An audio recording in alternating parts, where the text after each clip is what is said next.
The peak value of an alternating current is 5 ampere and its frequency is 60 hertz.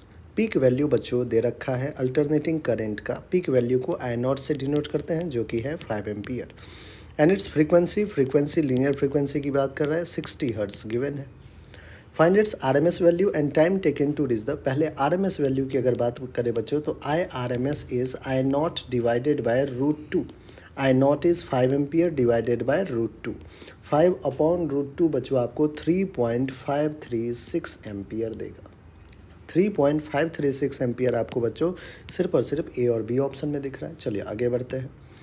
फिर find क्या करना है, time taken to reach the peak value of current starting from zero. अगर starting from zero है बच्चों तो instantaneous value alternating current का हम कैसे लिखते हैं equation, I equals to I naught sine omega times of T.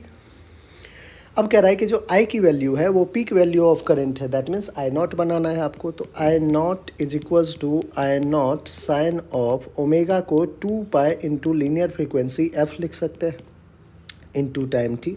ठीक है बच्चों, आई नॉट ने आई नॉट को कैंसिल आउट कर दिया, यहाँ पे बच गया 1 is equals to sine of 2 pi, frequency F है 60 इंटू टाइम टी। आइए बच्चों 1 को साइन 90 लिख सकते हैं, साइन 90। ठीक, हमने लिखा साइन ऑफ 90 को पाई/2 लिखा is equals to sine of 2 pi into 60 T.